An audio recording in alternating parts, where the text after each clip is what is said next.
जय हिंद। आज के इस लेक्चर में हम लोग एनालिटिकल ज्योमेट्री ऑफ 3 डायमेंशन का मोस्ट इंपॉर्टेंट क्वेश्चन देखेंगे। तो अगर हमारा प्रीवियस लेक्चर नहीं देखे 2D का, तो आई कार्ड में लिंक मिल जाएगा, वहाँ से जाकर आप देख लीजिएगा। और हमारे चैनल पर trigonometry, differential calculus, integral calculus, linear programming, matrices सभी कंप्लीट हो चुका है। अगर नहीं देखे तो आप देख लीजिएगा, डिस्क्रिप्शन में नीचे लिंक दिया हुआ है। चलिए इस लेक्चर को शुरू करते हैं। हम लोग का मोस्ट इंपॉर्टेंट क्वेश्चन है, find the condition that two lines, दो लाइन का इक्वेशन आपको दे रखा है, x minus alpha 1 by L1 equal to y minus beta 1 by M1 equal to z minus gamma 1 by N1 and दूसरा को equation हम लोग को दे रखा है x minus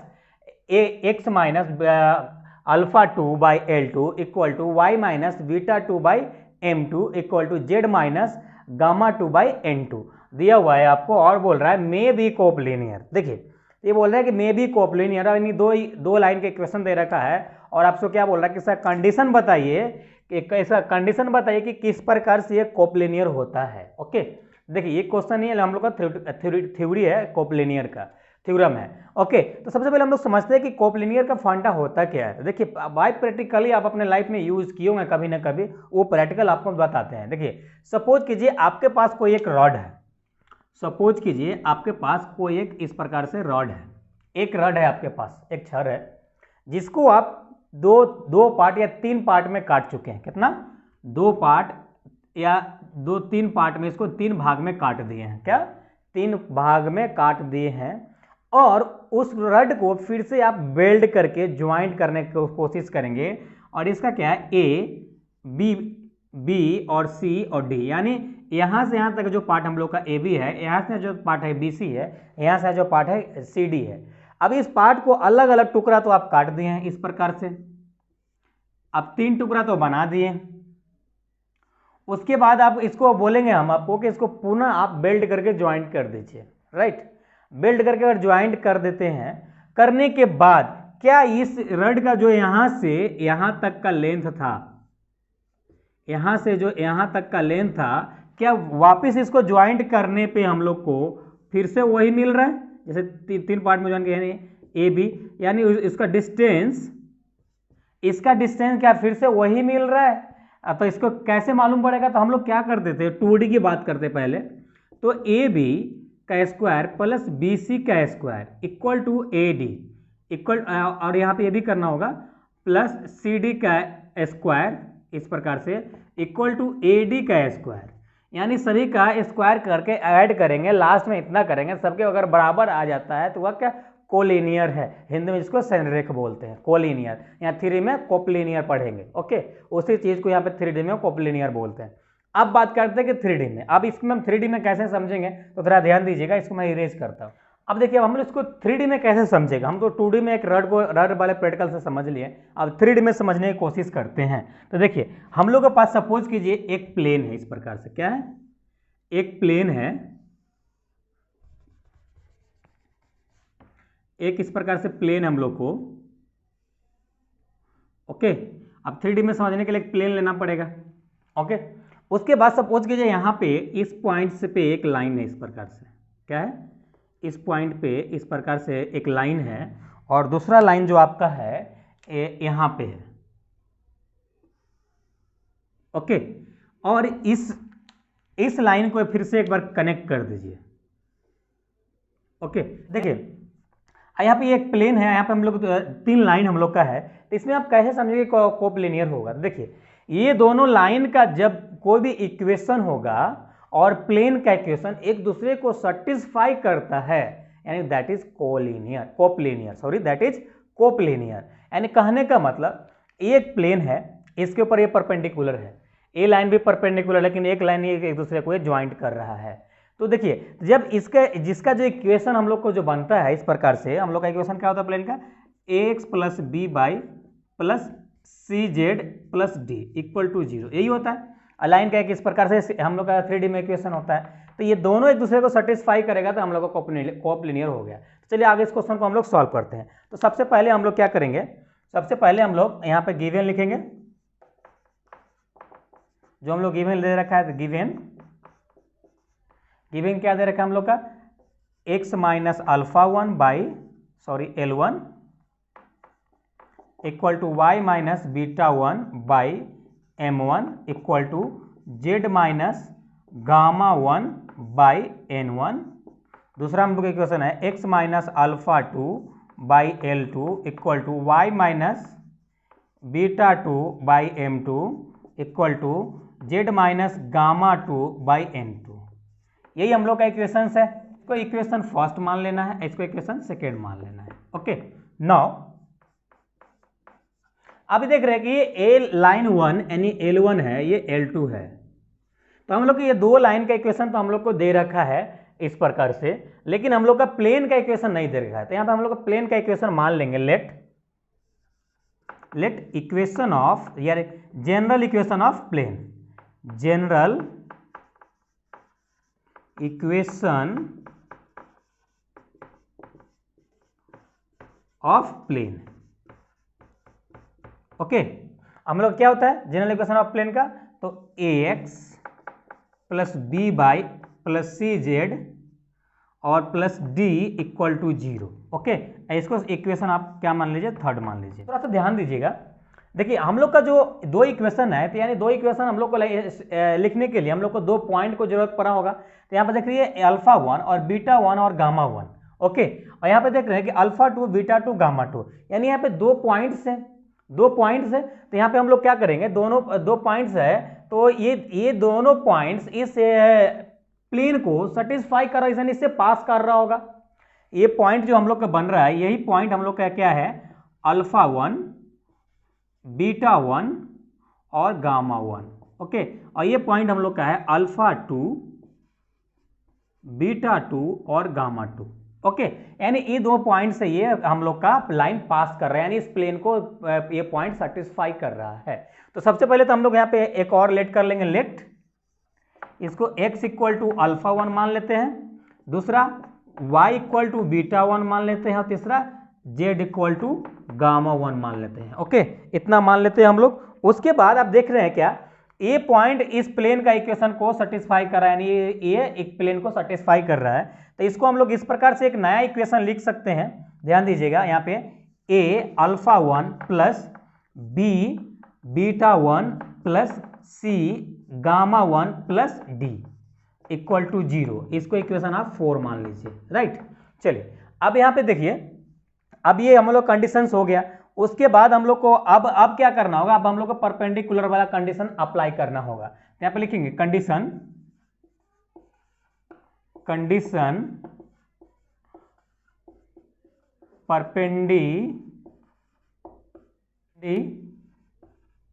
perpendicular of from equation first and second on the plane. किस पे है, प्लेन के ऊपर हम लोग का ये लाइन परपेंडिकुलर है। अब परपेंडिकुलर के लिए क्या कंडीशन होता है, तो आपको परपेंडिकुलर के हम लोग का ये कंडीशन होता है L1 और L2 प्लस M1 और M2 प्लस N1 और N2 इक्वल टू 0 आना चाहिए। और ये दोनों जो L1 L2 देख रहे हैं, ये डायरेक्शन रेशियो होता है हम लोग का। तब सबसे पहले कहने का मतलब ये कि आपको डायरेक्शन रेशियो यानी DRS मालूम होना चाहिए। तो हम लोग को DRS यहाँ से निकालेंगे, तो यहाँ पे लिखेंगे, यहाँ पे हम लोग क्या लिखेंगे, DRS लिखना पड़ेगा सबसे पहले, उसके बाद ही परपेंडिकुलर कंडीशन हम लोग फाइंड आउट कर पाएंगे। तो देखिए, तो हम लोग को DRS लिखने के लिए क्या करेंगे, direction since direction ratio of equation first का डायरेक्शन रेशियो क्या है, L1 comma M1 comma N1। Right, अब दूसरा direction ratio of plane. Okay, अब देखिए प्लेन में आप जानते हैं कि प्लेन का जो भी है यहाँ पे जो भी इसका कांस्टेंट कोफिशिएंट होता है, कांस्टेंट कोफिशिएंट का है, तो अगर कोई केस इस प्रकार दिया रखा है 2x प्लस 3y प्लस आपको 4z प्लस 5, तो यहाँ x के साथ जो भी कांस्टेंट है 2 3 4 5, यही आपका कांस्टेंट कोफिशिएंट होता है। तो यहाँ पे वो उसका डायरेक्शन रेशियो है। तो यहाँ पे क्या है, A B C देख रहे हैं। तो यहाँ पे हम लोग हो जाएगा A B C। अब हम लोग यहाँ पे लिख सकते हैं सिंस, यहाँ पे क्या लिख सकते हैं L1 M1 प्लस सॉरी यहाँ पे L1 इसका ये है, तो यहाँ पे ये है A1 plus M1 B plus N1 C equal to 0। यही हम लोग का परपेंडिकुलर है। अगर दो डायरेक्शन रेशियो अगर इस प्रकार से मल्टीप्लाई प्लस करके कर देंगे, कैलकुलेट करेंगे, अगर 0 आ जाता है तो वो परपेंडिकुलर हो जाता है। तो यही हम लोग का कंडीशन है। इसको इक्वेशन हम लोग क्या मान लेते हैं, 5 मान लेते हैं। ओके, अब बात हो गई किसका, अब बात तो L1 का हो गया। अब लाइन 2 की बात करते हैं, राइट। देखिए, तो लाइन 2 की बात करेंगे तो फिर से हम लोग को क्या करना होगा, एक पॉइंट लेना होगा। तो यहाँ पे फिर से करेंगे again let x equal to क्या है, यहाँ पे देख रहे हैं alpha two beta two gamma two. तो यहाँ पे मान लेंगे हम लोग अल्फा टू y बराबर बीटा टू और z बराबर gamma two. Okay, gamma two, ये आप सिंपल इस प्रकार से ऐसा लिख दीजिए गामा टू। ओके, अभी हम लोग को ये पॉइंट गामा टू, अभी ये पॉइंट भी देख रहे हैं कि इस लाइन पे परपेंडिकुलर है, यानी ये पॉइंट भी प्लेन को सेटिस्फाई कर रहा है, यानी पास कर रहा है।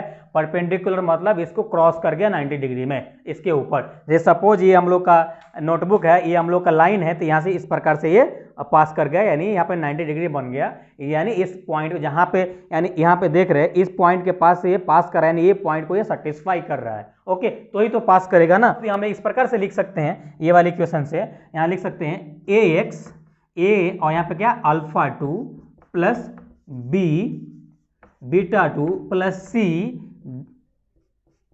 Gamma two plus D equal to 0। इसको इक्वेशन हम लोग 6 मान लेते हैं। ओके, तो आई होप यहाँ तक आपको अच्छे से समझ में आ गया होगा। चलिए अपना नोट डाउन कीजिए, फिर आगे सॉल्व करते हैं। चलिए अब हम लोग आगे सॉल्व करते हैं। तो देखिए अब यहाँ पे हम लोग यहाँ तक पहुँच चुके हैं। अब इसके बाद हम लोग परपेंडिकुलर वाला कंडीशन अप्लाई करेंगे फॉर लाइन 2 के लिए। ओके, तो अब देखिए यहाँ पे हम लोग क्या करेंगे, कंडीशन सिंस कंडीशन फॉर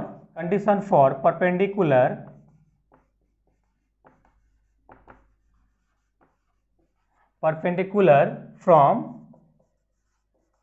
किसके equation second n, second line के लिए, और उसके बाद इक्वेशन 6, उसके बाद 6 से। Okay, we gate.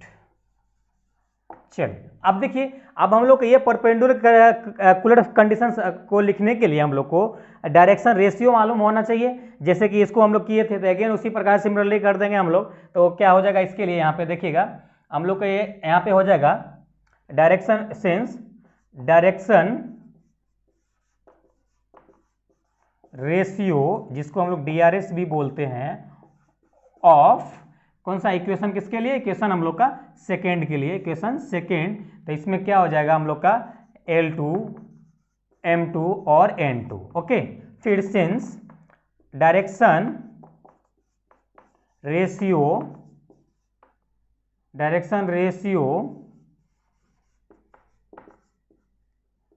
Of equation किसके लिए, इक्वेशन 6 के लिए, इक्वेशन 6 के लिए इसमें क्या है हम लोग का देख रहे हैं, इसमें हम लोग को A B C है। ओके, सॉरी, इसमें अल्फा और बीटा, यानी अल्फा टू बीटा टू और गामा टू। ओके, यही हम लोग का है। इसके लिए भी हम लोग का सॉरी, यहाँ पे आपका इस इक्वेशन 6 के लिए भी हम लोग का ABC आएगा, क्योंकि ये हम लोग का ये वेरिएबल है, ये कांस्टेंट की तरह इसको हम लोग ट्रीट कर रहे हैं। तो A comma B comma C, अब हम लोग का दोनों मिल गया, तो इसीलिए हम लोग का क्या हो जाएगा, ये L2A plus M2B plus N2C equal to 0। इसको इक्वेशन हम लोग क्या मान लेंगे, 7 मान लेंगे। ओके, अब हम लोग क्या करेंगे कि इसमें इक्वेशन 4 और इक्वेशन 6 को सब्ट्रैक्ट कर देंगे। क्यों, क्योंकि यहाँ पे हम लोग को D को किसी प्रकार रिमूव करना है। तो चलिए यहाँ पे लिखेंगे सब्सट्रैक्टिंग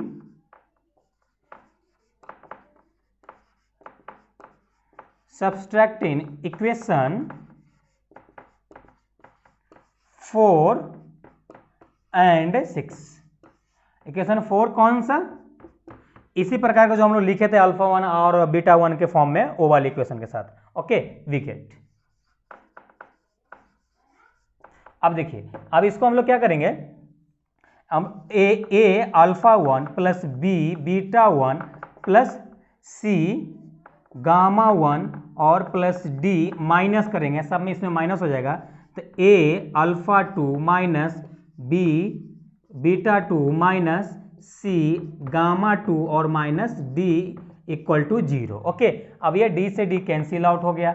अब यहाँ पे क्या करेंगे, ए और इसमें ए दोनों में से कॉमन ले लेंगे, तो हम लोग इसे इस प्रकार से लिख सकते हैं, a alpha 1 minus alpha 2 plus B beta 1 minus beta 2 plus C gamma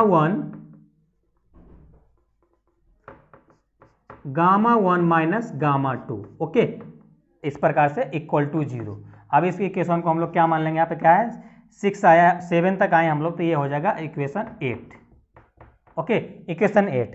अब देखिए, अब हम लोग क्या करेंगे यहाँ पे, अब हम लोग को फाइनली जहाँ तक पहुँचना था पहुँच चुके। अब हम लोग क्या करेंगे, इक्वेशन 5 और इक्वेशन 5, इक्वेशन 7 और इक्वेशन 8 को तीनों को हम लोग सॉल्व करेंगे। तो चलिए इतना नोट कीजिए, फिर आगे सॉल्व करते हैं। चलिए इस क्वेश्चन को अब हम लोग आगे सॉल्व करते हैं। तो यहाँ पे लिखेंगे सॉल्विंग इक्वेशन 5, और क्या था यहाँ पे 5 के बाद हम लोग का 7 and equation 8। Okay, we gate.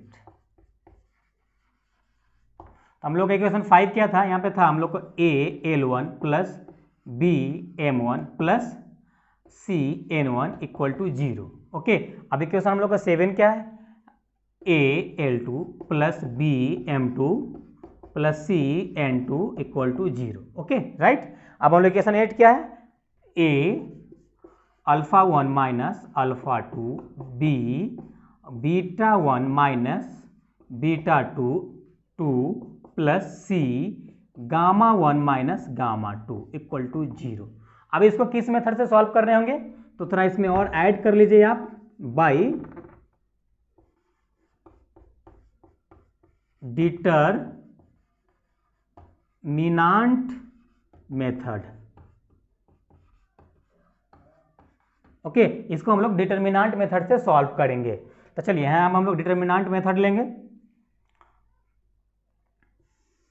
Determinant method से कैसे सॉल्व करते हैं, तो जो भी इक्वेशंस आपका होगा उसका कांस्टेंट कोएफिशिएंट आप डिटरमिनेंट में डाल दीजिए, उसके बाद सॉल्व कर दीजिए। देखिए, तो हम लोग पहले इसको लेते हैं, आप चाहें तो किसी को भी ले सकते हैं, कोई इशू वाली बात नहीं है। तो यहाँ पे लिखेंगे हम लोग को alpha minus alpha 2 beta 1 minus beta 2 और गामा 1 माइनस गामा 2, राइट। इसको थोड़ा ब्रैकेट में ले, थोड़ा अच्छा लगे ताकि। ओके, दूसरा इसका क्या है, दूसरा इसका कोएफिशिएंट है, कांस्टेंट कोएफिशिएंट L1 M1 और N1। तीसरा क्या है, L2 M2 और N2। Okay, equal to 0। 0 तो मानना ही पड़ेगा ना, इक्वल हम लोग को मालूम नहीं है भाई, अननोन है ना, अभी आगे सॉल्व करेंगे तभी तो मालूम पड़ेगा इसका रिजल्ट क्या आएगा, जब तक के लिए इसको हम 0 मान लेंगे। अब इस डिटरमिनेंट को आप सॉल्व करेंगे, इस डिटरमिनेंट को सॉल्व करेंगे तो क्या मिलेगा, अल्फा 1 माइनस अल्फा 2 और यहाँ पे हम लोग ए वाली रो कॉलम और ये रो छोड़ेंगे, इसके साथ मल्टीप्लाई करेंगे तो क्या आ जाएगा, यहाँ पे M1 और N2 माइनस M2 और N1, फिर प्लस देंगे, फिर यहाँ पे ये लिखेंगे तो बीटा 1 माइनस बीटा 2, और यहाँ जब ये लिए तो इसको छोड़ना पड़ेगा, ये इसको छोड़ना पड़ेगा, तो हम लोग इसको गुना करेंगे, क्या आएगा L1 और N2 माइनस, इधर लिख देते हैं माइनस, इसको इसको गुना करना पड़ेगा, तो L2 और N1 ये हो गया, फिर प्लस दे देंगे और यहाँ पे क्या हो जाएगा गामा 1 माइनस गामा 2, और ये जब ये लिए तो इसको छोड़ना पड़ेगा हम लोग को, यानी इसको मल्टीप्लाई होगा, तो यहाँ पे क्या हो जाएगा L1 और M2 और इसको क्या हो जाएगा माइनस L2 और M1। ओके, अब इस सभी को अगर सॉल्व करके अगर 0 आ जाता है, ये डिटरमिनेंट को सॉल्व कर जैसे यहाँ पे अगर कोई डिजिट दिया रहेगा, अगर इसको सॉल्व कर अगर 0 आ जाता है तो hence given lines are coplanar. Okay, तो यहाँ पे हम लोग लिख देंगे नीचे hence given lines are coplanar. Okay, proved हो गया यहाँ पे। तो आई होप ये क्वेश्चन आपको अच्छे से समझ में आ गया होगा। तो यही इसका कंडीशंस था फाइंड करने को। तो यहाँ पे लिख सकते हैं hence required condition for coplanar, ऐसा भी लिख सकते हैं या ऐसा भी लिख सकते हैं hence given lines are coplanar. तो आपको ऐसा जैसा लिखना आपको वैसा लिख दीजिएगा। तो ये क्वेश्चन काफ़ी इंपॉर्टेंट था और काफ़ी वीवीआई था। अगर नहीं आपको समझ में आता है तो प्लीज़ कमेंट कीजिएगा या तो चलिए हम लोग फिर नेक्स्ट क्वेश्चन देखते हैं। जब तक अपना इसको नोट डाउन कीजिए फिर आगे सॉल्व करते हैं। चलिए हम लोग का नेक्स्ट क्वेश्चन है prove that the lines x minus 1 by 2 equal to y minus 2 by 3 equal to z minus 3 by 4 and दूसरा इक्वेशन है x minus 2 by 3 equal to y minus 3 by 4 equal to z minus 4 by 5 are coplanar. अब या तो आपको ये theorem coplanar का पूछ सकता है या इस प्रकार इस टाइप का आपको नॉमेरिकल पूछ ले सकता है। इस क्वेश्चन को हम लोग सॉल्व करते हैं। देखिए, अगर पिछले क्वेश्चन जो हम लोग इसका थ्योरम प्रूफ किए थे उसमें से हो सकता है कि आपको एग्जाम में अल्फा 1 के जगह पे अल्फा डैश यहाँ पे कुछ भी चेंजिंग कर सकता है थोड़ी बहुत आपको कंफ्यूज करने को। तो उसी प्रकार से आपको सॉल्व करना है, आपको माइंड में होना चाहिए। ओके, चलिए इस क्वेश्चन को हम लोग सॉल्व करते हैं। तो हम लोग सबसे पहले गिवन लिख लेते हैं। गिवन क्या है?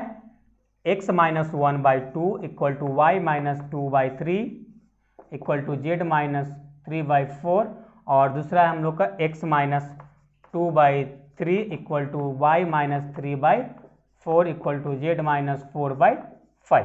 ओके, यही है ना।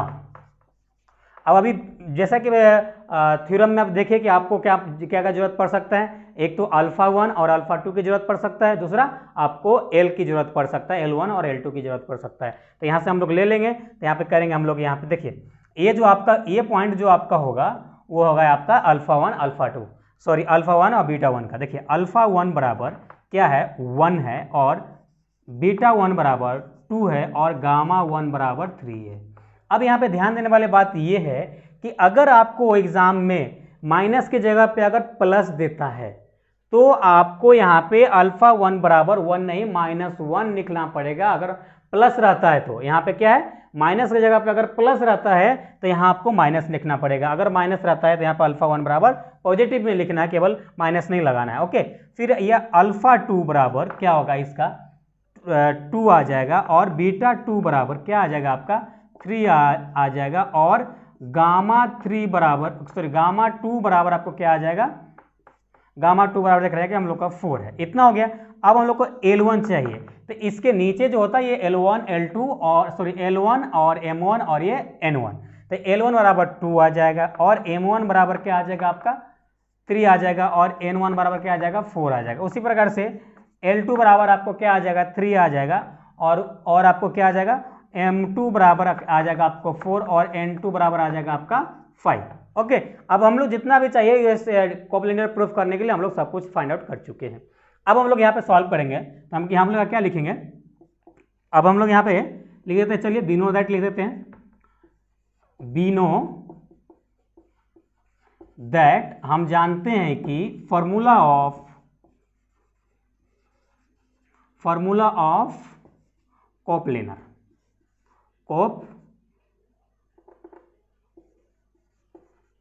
कोप्लेनर ओके क्या होता है डिटर्मिनांट अल्फा 1 माइनस अल्फा 2। चलिए हम लोग यहाँ पे फॉर्मूला नहीं लिखेंगे, डायरेक्ट सॉल्व करते हैं।